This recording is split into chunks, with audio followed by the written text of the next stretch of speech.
Hey, it's Rebecca, and you are listening to Resilient by Design.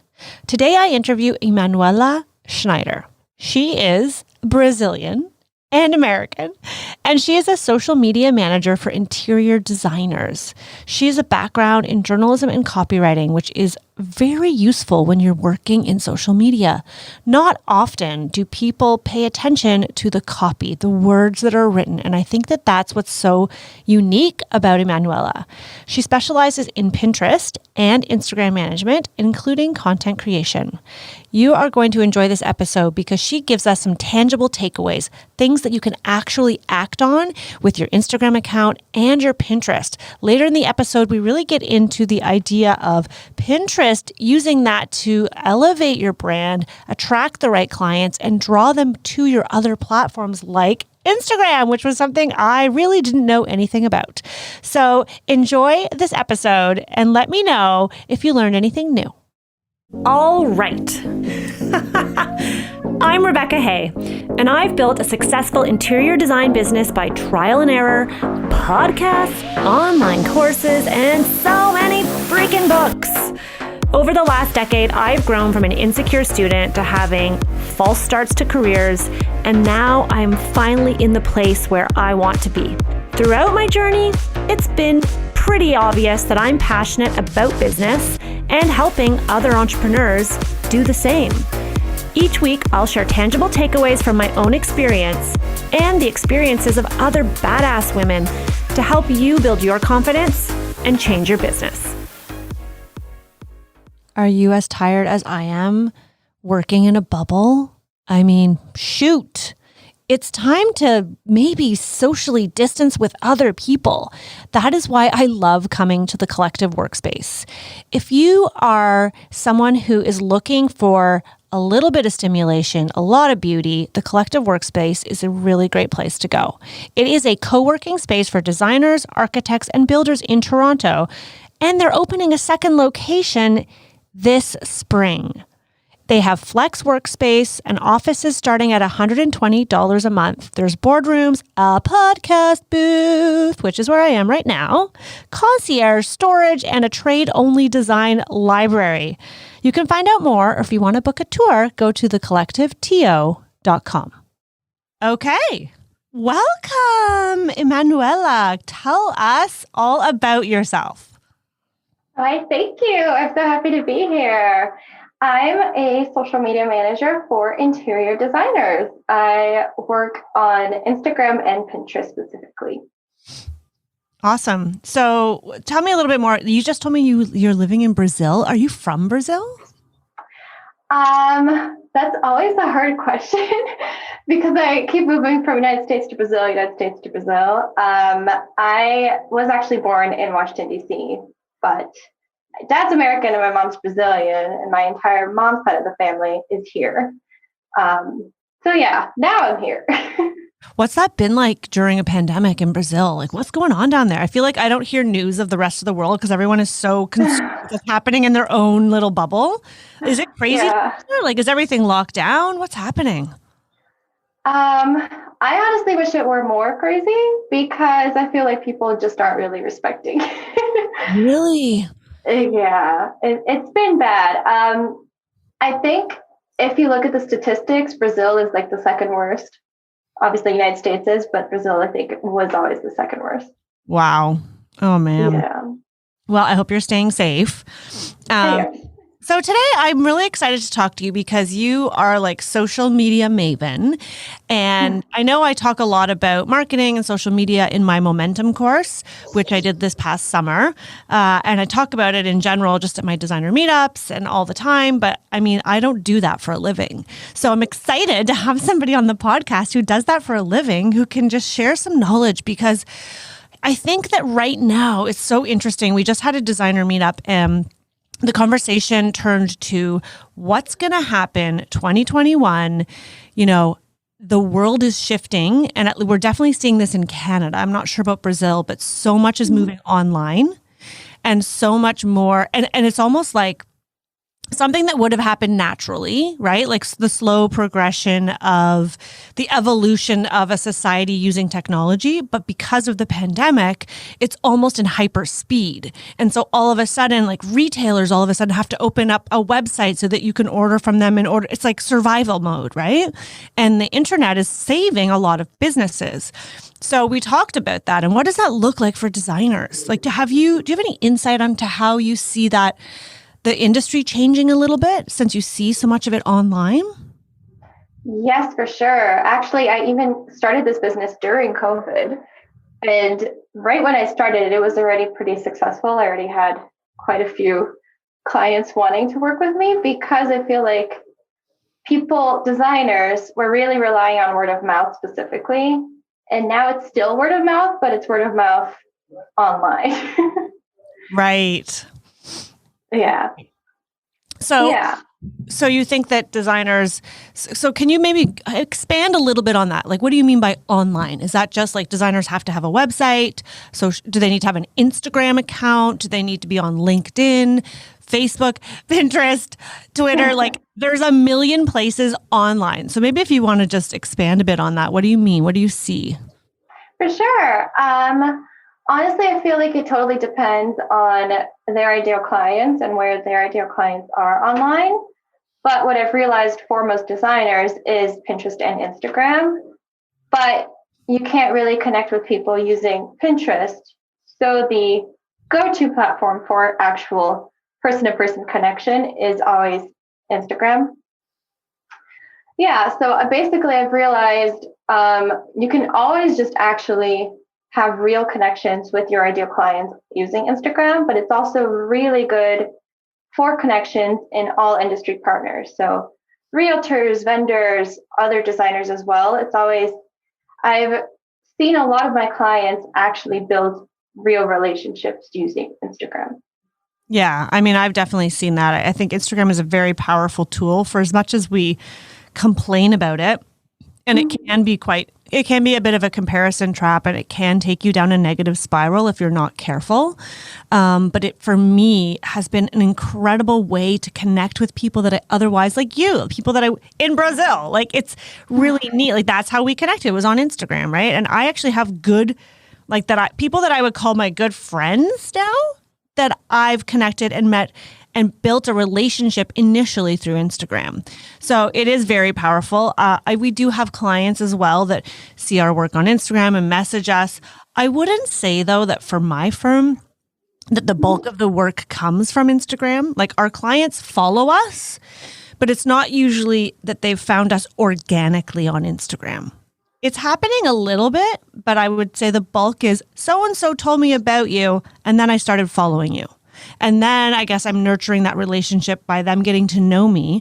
And one thing, and I talk about this all the time, it's really kind of neat, and I'm sure other designers experience this too, is I'll show up at a consultation, haven't met the person, but they follow me on Instagram, and they'll be like, oh my God, Rebecca, I feel like I know you. Give me a hug. So I've already built trust before I've even stepped in the door, which I think is a really powerful thing. Exactly. Yeah. For some people, for some designers, they don't necessarily actually do get business off of Instagram, but I agree with you.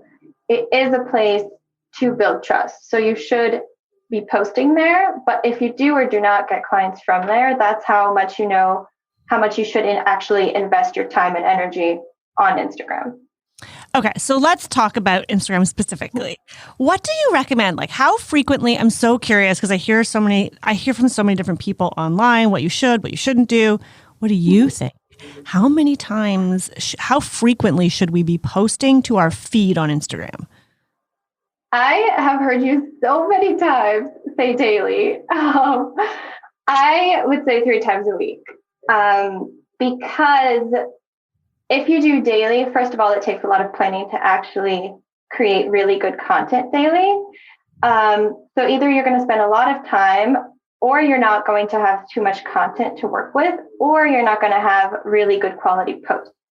So 3 times a week is enough time and actually thought to working into good content. But you should definitely be using stories daily because you do want to show up daily for sure. But content it's much more consistency than actually appearing every day. So you can definitely just post like twice a week, but you should Really? keep posting. Yeah. Gary V says you should post like at least 3 times a day. I know. Now, I guess it depends on your industry, right? For sure. And people are more, I see it, like I see the engagement when I look at who's watching a story and who's seeing a post, much higher engagement in my stories. Some people aren't even checking their feeds anymore. They're just swiping through the stories. Exactly. Which is also why you should always, like, once you do post, you should just post that post on the story as well. So people do realize, like, hey, I got to do a post. Oh, that's interesting. I don't do that. I see other designers doing that. I'm like, why are they doing that? I'm obviously not going to keep away from the story. But okay, that's good to know. I do it sometimes. So now should I do that with every post? Because I post daily and I'm not changing that unless I have something going on in my personal life and things fall off, which happened this year. But I do post daily. And I find that I do get penalized by the algorithm and by Instagram when I slow my post. So you're right. Like, it's interesting. It's whether you post daily, 3 times a day, 3 times a week, you need to consistently do that, right? Is that what you're saying? Is that like, that is the consistency is key. And as soon as you stop being consistent, Instagram is like, oh, nope. You're not using our platform. So we're not going to put your picture in front of all these people. That's exactly it. Yes. So that's probably why you did get some like penalized when you did stop posting daily, for sure. Yeah. But yeah, if you do want to post on your stories, like to say that you actually have a new post on your stories, maybe try that for a month and then look at your statistics. Yeah, that's interesting. I like that. So what do you think, what types of pictures should people be posting on Instagram? A variety of things. What? Designers, obviously not like the average person. I'm not talking about posting pictures of your babies with Santa, but I mean, what should interior designers, like I've heard a mix of things where they're like, oh, spaces, it can be the same space and lots of different pictures of that space, or there should be pictures of you. Like, what do you recommend? Exactly. So definitely a variety of things. Definitely your projects. A lot of designers complain that they don't have like enough pictures to actually keep posting consistently on Instagram, but you can definitely just post different angles, and you can always repeat the same pictures because Instagram is such a visual platform and everyone is just like being completely bombarded with pictures all the time that they're not going to remember that you posted the same picture like 3 weeks ago, you know? So you can definitely do that. But also what is very important is to definitely post pictures of you consistently and your face, because people do connect with people and not just pictures and brands. So they do want to know like who that person is behind that brand. Yeah, totally. Yeah. It's interesting that you say that because a lot of designers think they don't have enough work to post, because I think as a designer, you want to show that you're original and you want to show that you are continually doing new work. But I think it's the mentality of, I'm trying to show other designers that I'm doing a new project. But the reality is the average client, they don't care.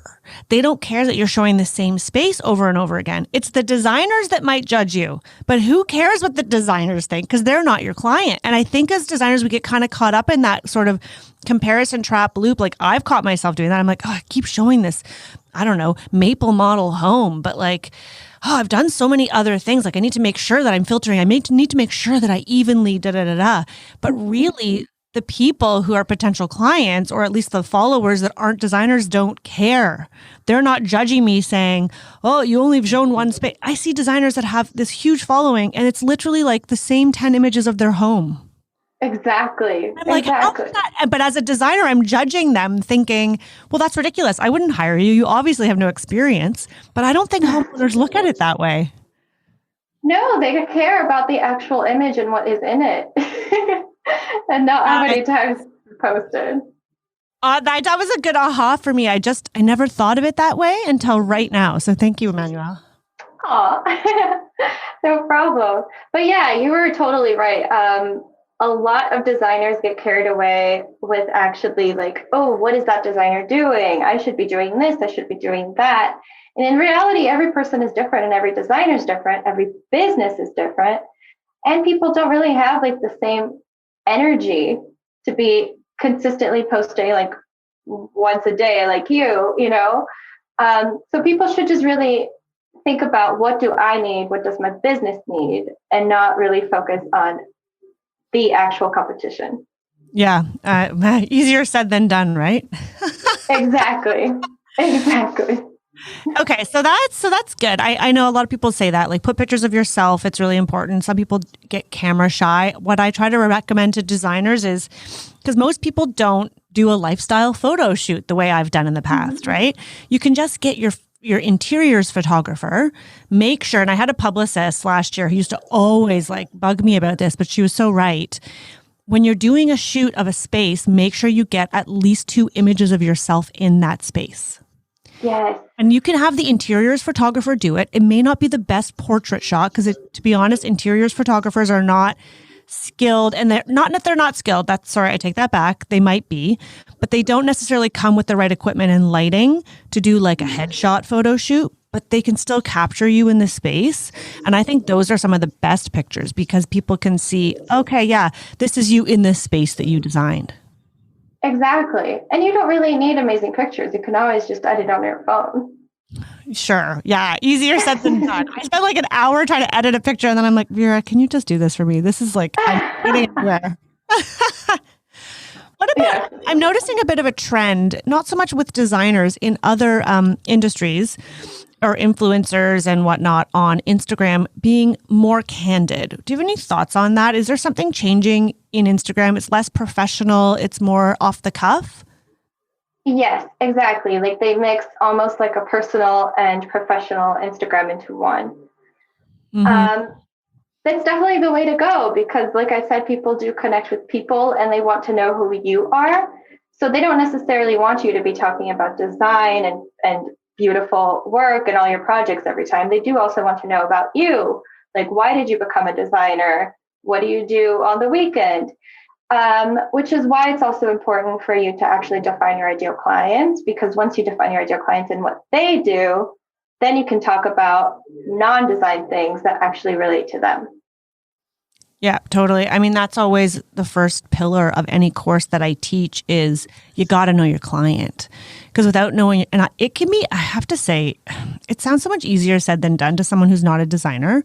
When you're designing spaces, it is really hard to kind of hone in on who that client is. I know I've struggled with it for years. It's not as simple as, something like what you do. Your ideal client is an interior designer. That's like super specific, right? Yeah. But when like, for example, my ideal client, like they are members of ski clubs. They like to travel. They do all those things. So if I have any common interests, I will focus on those and talk about those versus the interests that may not be of interest to my ideal client. Does that make sense? Yes, exactly. Yeah. So where do you do that? Do you do that? Tell me about the captions. What should we be doing with our captions? So basically my formula, I always feel like I shouldn't give this away, but I do anyways, because heck, if designers can do it, then they will. And then if they don't have time or the energy to do it, then they'll need me, But I'm going to tell you right now, most of the advice that people get on a podcast, they don't have time to implement. So don't worry. I'm sure everyone will still hire you. Yeah, exactly. We don't have time, trust me. But yeah, the formula of the caption is personal. So like exactly what we were talking about. Objection content. So if someone does want to hire you, but they're not sure during COVID, or COVID is almost over because of the vaccine, and they're like, well, maybe I'm not going to spend that much time in my home anymore, or it's too expensive, then you do actually want to talk about those topics and say, hey, this is why you should actually work on your home right now, even though you are having these doubts. And then obviously educational content. So talk about a gallery wall, talk about a relaxing bedroom, how you can create a workspace in your home, all of that. So do you write the copy, which is like, for those who don't know what the term copy is, it's the words, basically the sentences in a caption. Do you write that for designers when you work with them, or do the designers provide you with that information? No, I definitely write it. They have to provide me with the personal information. So I always ask them questions like, how was your week? Do you have any challenges with your clients this week? All of that. But then obviously I write their answers into the copy. Oh, that's so helpful. I struggle. I'm a very good copywriter, I think, but I struggle with having the time to actually dedicate to sitting down. And the days where I spend time on it, those are the best posts. And then the other days where I'm just like phoning it in because I have too much on my plate and I just can't get into that creative zone. Like it, I'm sure most people don't notice it, but I notice it. Writing those captions is harder in my opinion than finding the pictures. And I think probably a lot of designers would agree. Do you find that with your clients? Yes, for sure. The one thing about social media marketing is that you can't just, or you shouldn't, you definitely can, but you shouldn't just post for the sake of posting. You do need always an intention behind it. So it's definitely easier to say, oh, this week, this day, we're going to write about an objection or educational content. And then you always organize, and you can even like have a whole list of content ideas, like educational content ideas, objection content ideas, personal content ideas. So it's always easier to go from there and actually say, this post had this intention. This post it's for the no factor. This post is for the trust factor. So all of those things. That's awesome. So this leads me to actually a great topic that's been popping up a lot in my Facebook groups with the designers is planning. And like, how far in advance do you plan? How do you go about it? You know, should you plan if you've got, let's say you're doing a giveaway, like how far in advance should you be planning out those posts? Do you have any tips on planning for your, I guess we're just talking about Instagram. Let's be honest. Let's just make this all about Instagram because that really matters. You can correct me if I'm wrong, but like, what are your suggestions for planning? Okay. So first, Pinterest is also very important, but you are right. Pinterest is easy to nail down. Yeah, for planning, Planoly. I love Planoly. Some people do like Later. I don't really enjoy the Later platform. I think it's more visually confusing. I don't know, less pleasing. And then there is Tailwind, which is mainly for Pinterest, but it is also for Instagram. I also don't really like the visual presentation of it for Instagram. So I do definitely prefer Planoly.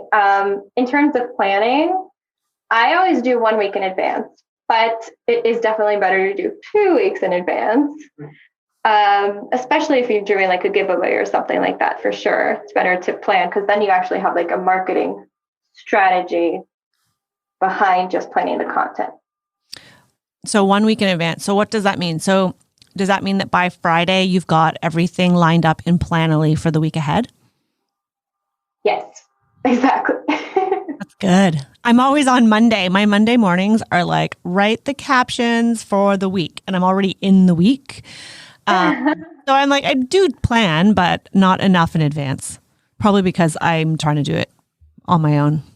I should probably just hire you. It would be so much easier. Actually, I just had a question about that, about the planning. Yes, we use Planoly. I love it. It's great. It's very visual. Oh my God, what was I going to say? Last I have in my brain. It's Friday right now. We're recording this on a Friday. So I'm like, whoo, ready for the weekend. Oh my God, Emanuela, I had such a good question. I swear it was so important. I can't think of it. We'll come back to it. I'm sure it'll pop up again. Yeah, you'll remember it for sure. What about stories? Because we kind of breezed over the importance of doing Instagram stories daily. I mean, do you have a formula for what you should include in stories? Do you want to share? Stories, you can do so much. There isn't a formula like in the weekly sense because I never do the stories. They have to do the stories. But polls is the one thing that I always tell designers that they should be doing.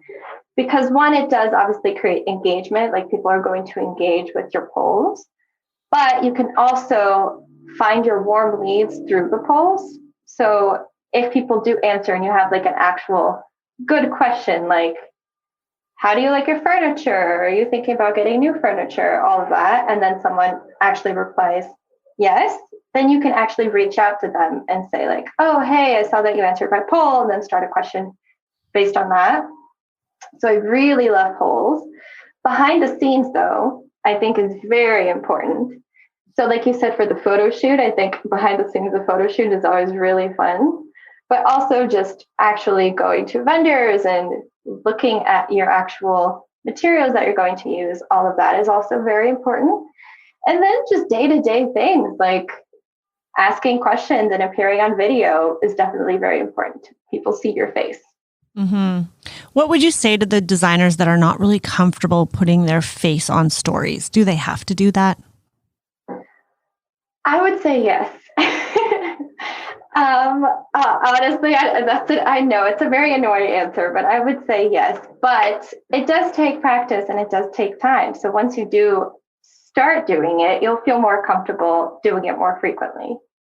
Yeah, I know. I mean, I'm not the best person to ask because obviously I'm very comfortable putting my face out there. But I will say, even for me, when I first started doing stories and like holding the phone to my face, like there was a lot of times I was like, oh, nope, I don't like my hair. Nope, I'm going to delete that. Oh, I'm going to do it. And like, that's the beauty is you can record the story and you can record it a few times until you're comfortable. And then also something that I do sometimes, which is like maybe a little trick if someone's nervous about doing it in real time, is I'll take videos just with my phone. And then when I have a moment, I will sit down and I will upload some of those videos as opposed to using the Instagram. I mean, you don't get the filter then or whatever. Or you can record yourself using the Instagram. You can use a filter and then you just save that video to your phone and you can post it later. Yep, that's what I do. Yeah, I started learning. I'm like, ooh, except the only problem is it cuts you off after what, like 15 seconds or something? Yeah, but you can use the hands-free one. If you use, there's a hands-free option, then you can take like 3 of those in a row. Oh, see, I didn't know that. What's the hands-free option? It's probably just show me on the phone, right? Yeah, exactly. Maybe it's easier if I send you a picture later, but it's literally an option right beside it. Maybe I can check it now. Do you have time? Yeah, totally. I'm like pulling out my phone. How do we do this? You know what? It's funny. I feel like someone else mentioned that to me and then I forgot to look into it. So hands-free, what you press something and then you can like have your phone like resting on something? Away from you. Yeah, exactly. So it's also really good if you want to do like longer videos. Let me check here. Stories. While you're checking that, I'll just let everybody who's listening know that there's always going to be features involved in a platform like Instagram that you don't know how to use, that seem overwhelming. And like, honestly, this is a great example. I don't even know how to use that, but I still manage to post on Instagram and I'm not using all the bells and whistles, and that's okay. You don't have to use all the bells and whistles because I think sometimes when people are not as tech savvy, it can be a bit overwhelming, and seeing all the options almost makes you not want to do anything. Exactly. I would just say start, and then once you get more the hang of it, then you can learn more features. Yeah. So if you go here and you click on this arrow. Okay, she's showing me like when you go to your stories, guys, on the far left side, there's a bunch of little icons and there's an arrow. Yes, go on. You press the arrow. Yeah, then you'll see the super zoom option and the hands-free option. Oh, well, I'm going to try that today and I'm going to tag you. I'll be like, yay, learn this today. Do it. It has saved me because you're right. Sometimes it does cut you off. So that's what I do. I do the hands-free option and then save the videos. Amazing. Okay, Instagram stories. I think they're super powerful. I think that's my favorite place to be. What about Reels? Where's your... That is something, I still do not have the hang of Reels, but some of my clients even do, and it's definitely really important because basically once Instagram comes out with a new feature, the more that you use that feature, the more that you're going to be seen and the more that it's going to actually send you to the explore page and your actual followers. So yeah, Reels, I have done one before, and sometimes in the stories, I get like 40 views. That Reel, I got like 600. So it's like they're rewarding you for trying and using their new thing. I haven't even attempted one. I feel like Reels is like TikTok. And what I find is I feel like so much pressure to be creative. It feels like it's so much more time consuming. To be honest, I haven't tried a Reel yet, but maybe by the time this podcast airs, I'll have a Reel out. It's on my to-do list. I don't know. What I like about stories is I can just pick up my phone, talk, send. Reels, Exactly. like you have to think about it, right? Isn't there like editing involved?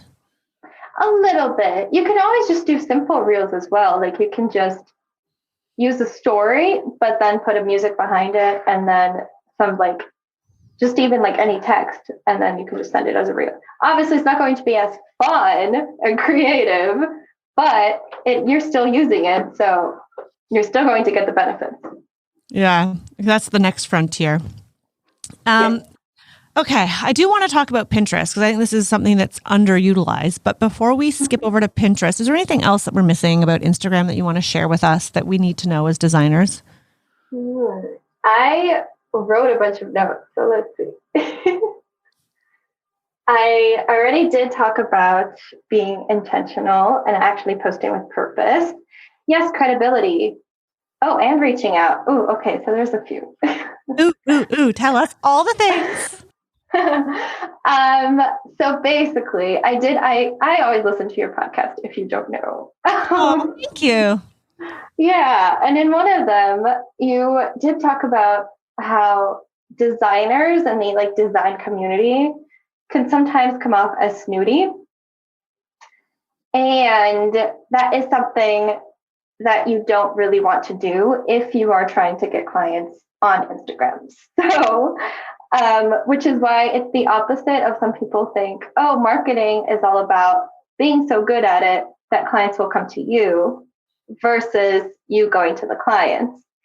But for you to be that good at that point, you do have to go to your clients first. And then once you can do that enough and actually post content enough and be consistent enough and use the right hashtags, then some of the clients will come to you.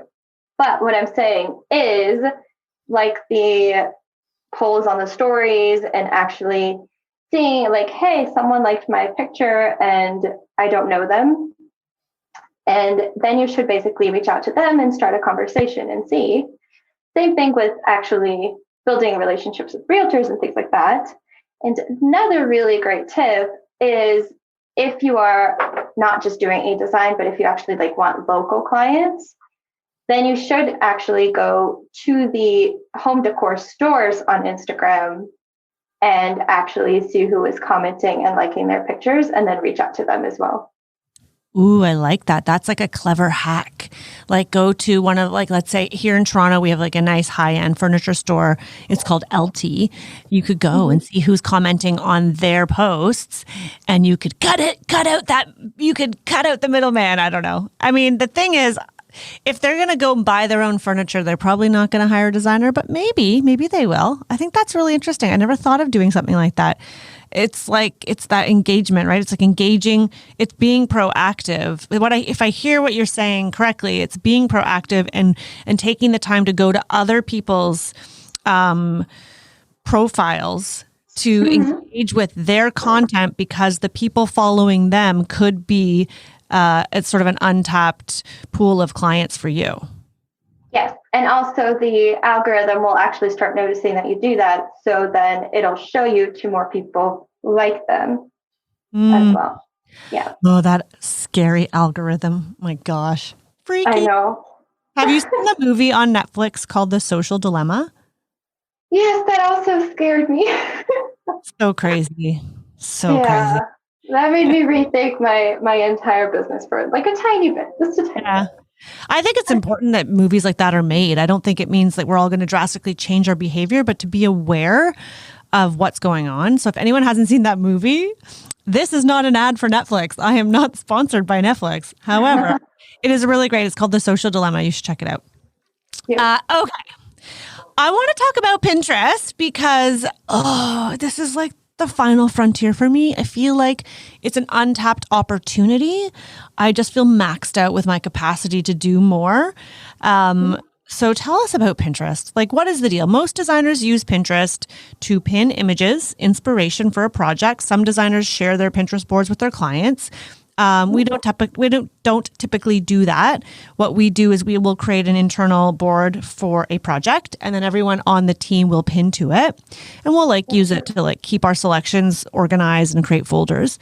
I do tend to pin a little bit when I'm looking for myself, but I'm not using it strategically.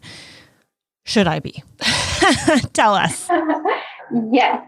So I actually have these statistics on my website, but 85% of women on Pinterest are actually planning life moments.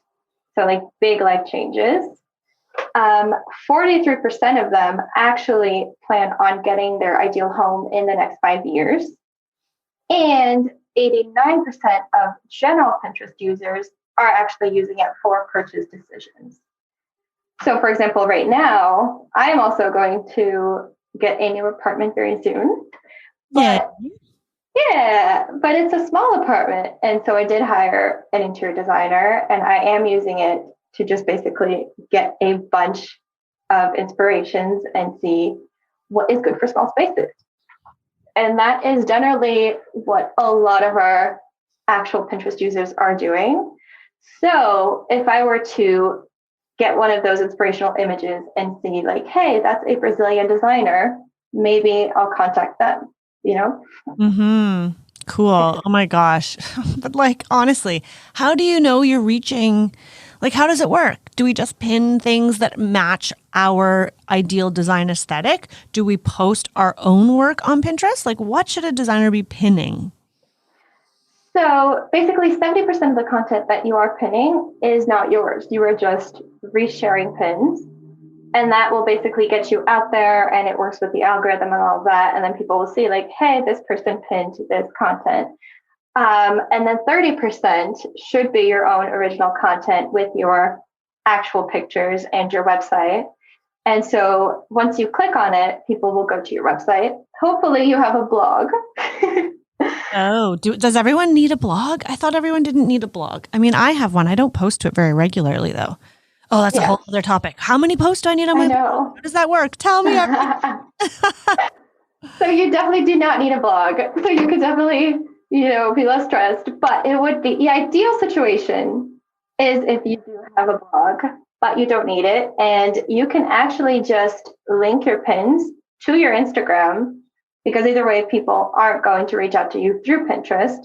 So that's a really good strategy to just take them from Pinterest to Instagram, so you can actually reach out to them and see like, hey, this is a new follower, I'm going to talk to them. Mm-hmm. But you can also take them to your email list. So there's a bunch of different things that you can actually just be redirecting them to somewhere more useful. Can we? Yeah, let's just talk about that for a second, because I remember about a year ago, I did a course on Pinterest. Well, I didn't actually do it. I bought the course. I started to do it. I asked Vera to finish doing it because I ran out of time. But one of the things that I took away from it was that you can pin from Instagram to Pinterest. Is that what you're talking about? No. If you do that, then the pin format isn't going to be a good format. You can do that, and it is definitely easier. It saves you an extra step, but it's not going to be as seen as if you actually use a proper pin size. So what I am talking about. Yeah, linking. Can you explain what you mean by linking Pinterest and Instagram? I'm very intrigued. Yes.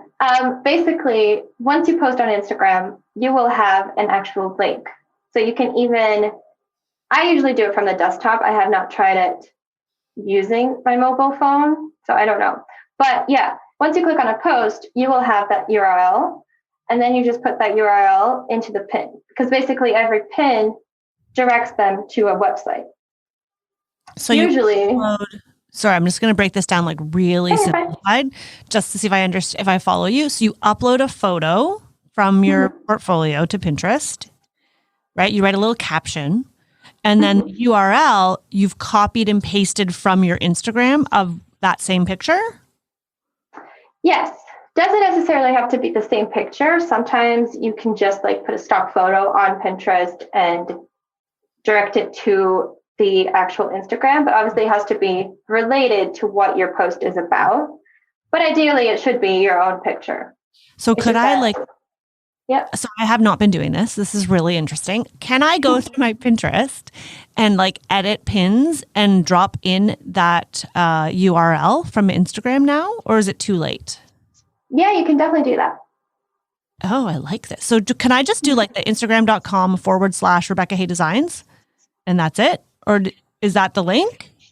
No, you never want them to just go to a general place. So if you are, for example, if you have like a blog post, you always want to put the actual link of the blog post rather than just your general website. Same thing with an Instagram post. You want the actual post and not just your Instagram page. Of course. You have to complicate it. No, that's super helpful. I have never thought about doing that. This is like a really great nugget. Here, I thought we were only going to talk about Instagram, and I'm way more intrigued about your knowledge on Pinterest. I'm actually relatively new on Pinterest. I also did a Pinterest course with Leslie. Do you know Leslie? No. She is, let me give you Swink Social. The one I did was a Jenna Kutcher course. Oh, no, Leslie is a social media marketer for interior designers as well. But she basically does the strategy. She doesn't implement it for you. And she is a Pinterest guru. So I took her course. Definitely learned a lot. Yeah. Very cool. Oh my God. It's like a whole other, I think a lot of designers listening to this are probably rolling their eyes right now thinking, this is ridiculous. I'm never going to do all of these things. This is so much work in addition to running a design business, which is why there's people like you out there to help, right? Exactly. Yeah. And some people do have the energy and they can actually just do it all. But I would definitely just break down and burn out if I were to try to do it all. So yes. There's only so much we can do as business owners, right? There's only so much you can do yourself. I'm a big fan of delegating, outsourcing whatever you can, as long as it's within your budget. I do think marketing is really, really important. I've always felt that way, whether it's PR, whether it's digital marketing, whether it's like in-person events, whatever it might be, because if the thing is, I say this all the time, it doesn't matter how good you are at what you do if nobody knows that you exist. Yes. Exactly. Doesn't matter. If nobody knows that you exist, who cares that you design the best millwork? No one's going to hire you. Yeah. I remember you talked about the importance of actually like being on publications. That is something else that I do. I do use Instagram to reach out to publications. So my clients have been actually published on local magazines and newspapers just by using Instagram first. Oh, wow. That's cool. Designers will be all over that. We love getting published in old school magazines. I know. It's so fun. Industry, right? When you think about it, when you compare it to like the rest of the world, it's like designers were all still obsessed with like getting in those glossy pages. Exactly. It's luxurious. Yeah. And again, I think that might be something that's like that street cred designers trying to prove themselves to other designers. Mm-hmm. Because a lot of the times, like I get clients who hire us because we were in a magazine, but most of the time they're like, that's nice that you were in a magazine, but it's not the reason they hire us. Exactly. And sometimes they could just like actually find you online. And if they see like the online publication, they're probably not going to see the physical one. Yeah, exactly. Totally.